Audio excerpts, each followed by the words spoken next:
Good evening, my dear friends, my dear students.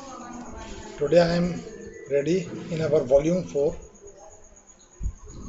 of life skills under EPC 4, especially for EPC 4 of B.Ed students, paper entitled Understanding of the Self. Today we will discuss about the knowledge content, the concept of knowledge, ज्ञान. Knowledge दो प्रकार की होती है, internal knowledge और external knowledge. तो what the internal knowledge focuses? Internal knowledge tells about yourself because it is created by the nature. Means knowledge created by the nature या knowledge of the yourself is eternal knowledge. Along with this, it is unconditional, valid all the times because it is eternal and remains valid in all the situations. इसका source is heart. और indirectly we can say knowledge जो आपको hurt की तरफ direct करे, date is internal knowledge, आंतरिक ज्ञान. इससे हम कुछ कंक्लूजन निकाल सकते हैं. It leads us to conclusive knowledge, यानी we can draw some conclusion. Now what is the external knowledge? बाहरी ज्ञान. External knowledge based on technology, science, statistics and other external sources. It is created by external knowledge is created by human beings, society, the evolution, science theories, and it is conditional in nature, and the past knowledge gained may become invalid in futuristic conditions. The source of external knowledge is all external in nature except heart, या वो knowledge जो आपको heart की तरफ ले जाती है, उसको छोड़ के सारी knowledge is external. This knowledge is always inconclusive, यानी no conclusion can be drawn on the basis of external knowledge. आप डिबेट की बात करें, एक्सटर्नल वर्सेस इंटरनल नॉलेज, दोनों एक दूसरे के कॉन्ट्राडिक्टरी हैं and opposite to each other. External knowledge यहाँ एक और फोकस करती है आपके अंदर स्वयं के ऊपर, over yourself, focus on external forces through your, but the यानी focus on external knowledge forces then yourself, आपकी तुलना में ज्यादा आपको फोकस करती है, पहले बाहर की नॉलेज को आपकी तुलना में ज्यादा फोकस करती है. But internal knowledge give preference to yourself, आपको प्रीफरेंस देती है, यानी external is the reflection of internal, अगर हम सीधे सीधे बोल दें तो. अब अगर बात करें, इंटरनल नॉलेज का एंड है, यानी उसकी एक लिमिट है, बिकॉज इट इज इटर्नल और हमेशा रहती है. बट एक्सटर्नल नॉलेज का कोई एंड नहीं है. आप बाहर के सोर्स से जो भी ज्ञान इंफॉर्मेशन गैदर करते रहेंगे, आपका ज्ञान कंटेंट बढ़ता चला जाएगा, because it is created from external source, और external source are changing in nature, वो चेंज होते रहते हैं. इंटरनल प्रोसेस हमारी जो है वो exist externally, but external process are dependent on too many things. बहुत सी चीजों पर बाहरी प्रोसेस हमारी निर्भर करती है, और बहुत से वेरिएबल्स उससे अटैच हो जाते हैं, जिससे उसका नेचर ऑलमोस्ट इनफाइनाइट होता चला जाता है, and we can not control the infinite situations. Real या conditional knowledge.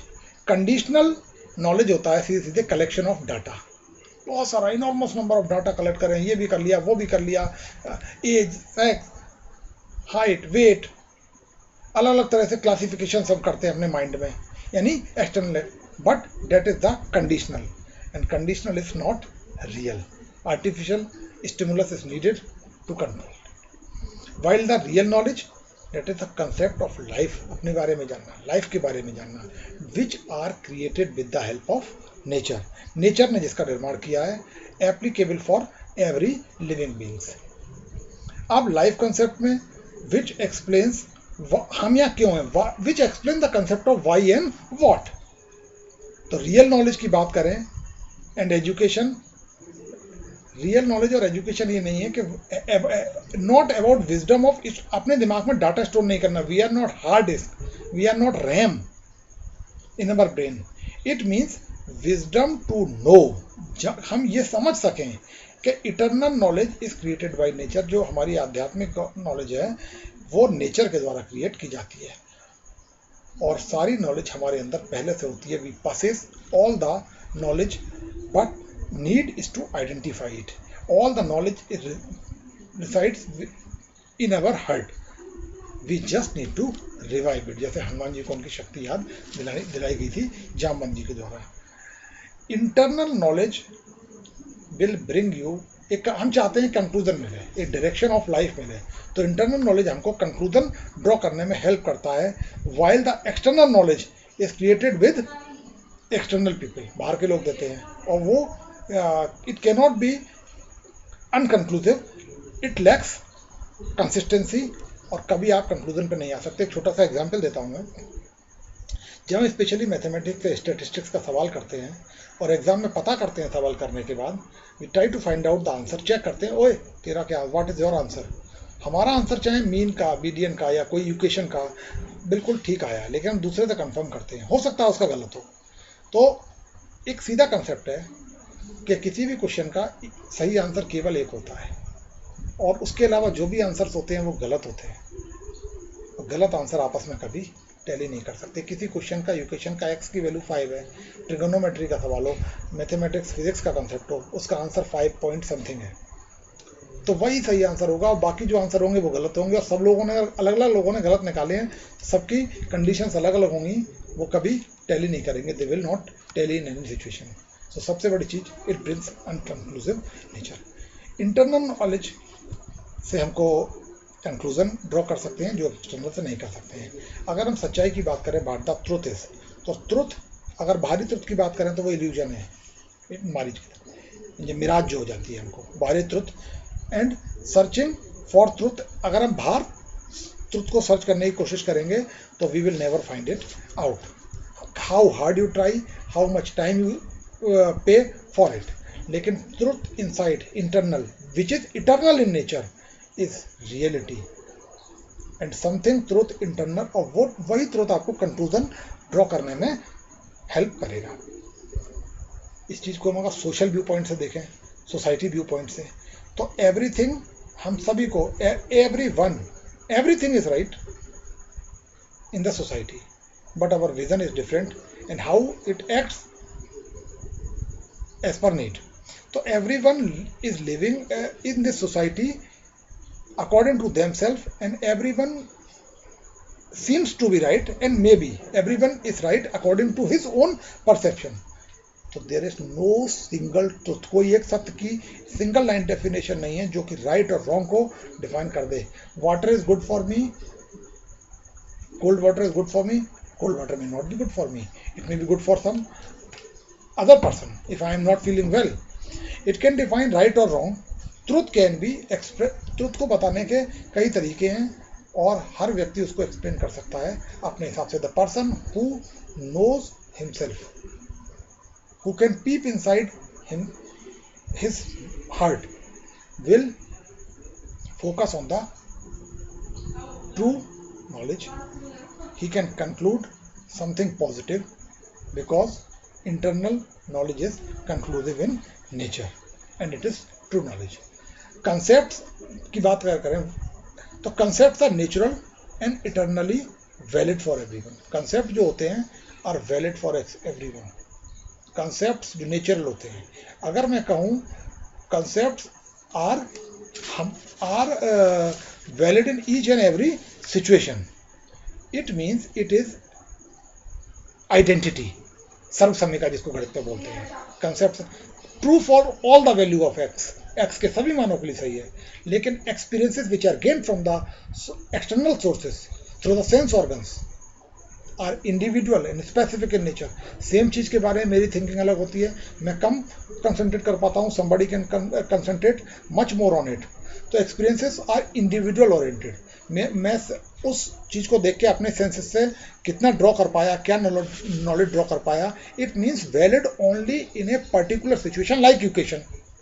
So here is difference between identity and education. Identity and concepts are natural. Identity are natural, true for every situation. While experiences are individual oriented and specific oriented, true for only the particular value of x and y. X plus y is equal to 5 and 2x plus 3y is equal to 7. The value of x and y are specific in nature. But when we say a plus b whole square is equal to a square plus b square plus 2ab, true for all the values of a and b, either real or natural number, whole number, real number, integer, or we say all the numbers which exist. Now, sources of what is the source of all the sources. सभी सोर्सों का main सारे actions करने के लिए believe, हमारे विश्वास, thoughts जो mind, in mind में जो हमारे हैं आर द सोर्सेस. एंड उसका कॉज कौन है? Heart. Mind is the source for all the action and heart is the cause of everything with in the mind. Mind के अंदर जो भी होता है उसके लिए हार्ट कॉज है. तो सब सारे एक्शंस के लिए जो बिलीफ्स और थॉट्स हमारे विचार हैं माइंड में, वो हमारे सोर्स हैं, और उन हार्ट हमारा उस सोर्स के लिए कॉज है, यानी ब्रेन के अंदर जो भी होता है उसका कॉज है. हमारी डिज़ायर, जो हमारी आकांक्षाएं होती हैं, जो हम चाहते हैं, हार्ट से आर सोर्स होती है हमारी. And cause of all the sources, जो भी किसी भी कॉज का कॉज होता है, डिज़ायर फ्रॉम हार्ट. बहुत इंपॉर्टेंट चीज़ देखे, मैं 1 मिनट में, आधे मिनट में कंक्लूड कर रहा हूँ. नॉलेज ऑफ द, अब कौशल की बात करें, माइक्रो टीचिंग में भी मैंने आपको कई बार बताया है. Skill means, knowledge of skill means orientation of skill, development. Skill और स्किल बेस्ड ओरिएंटेशन या स्किल बेस्ड लर्निंग हमारी परमानेंट हो जाती है कि स्किल का डेवलपमेंट हो जाए. नॉलेज ऑफ द स्किल्स में अलग अलग स्किल्स का डेवलपमेंट हो जाए, और फिर इंटीग्रेशन ऑफ द स्किल्स की बात करते हैं. तो हम पूरे जीवन में केवल स्किल डेवलपमेंट की बात करते हैं. We try to develop our skills, or we try to learn new skills externally, no internally nahi. However, all possible skills are already within our heart. जबकि सारी स्किल्स ऑलरेडी हमारे हार्ट के अंदर होती हैं. वीडियो थोड़ा डिस्टर्ब हो गया था, कोई आ गया था तो उससे मैंने कहा चुप रहिए. However, all possible skills are already within our heart. जब हार्ट के अंदर है और जब उसको करना चाहते हैं, तो हम अपनी जितनी स्किल्स हैं अलग अलग सीखी हमने, जो भी स्किल सीखी, उसको हम एक together, we use it together in an integrated way. हमारी चाहे रीडिंग स्किल हो, या हम बात करें आपसे ब्लैक बोर्ड स्किल, हम बात करें आपसे स्टिमुलस वेरिएशन स्किल की, हम बात करें आपसे इंट्रोडक्शन स्किल की, हम बात करें आपसे एक्सप्लेनेशन स्किल की. अलग अलग स्किल अगर हम लर्न कर रहे हैं तो हम भूल सकते हैं, may be chance. But when they are already in our heart and we are developing with the cause of our heart, with the desire of our heart, तो वो उनका डेवलपमेंट एक डिफरेंट तरह से होता है. जब हम उनको यूज़ करते हैं तो they are use in an integrated way, यानी मैक्रो फॉर्म में हो जाती है, माइक्रो से, and the result is always positive. This is the real knowledge. I hope that you might have liked this video, and again tomorrow we will be available with some new series. Thank you.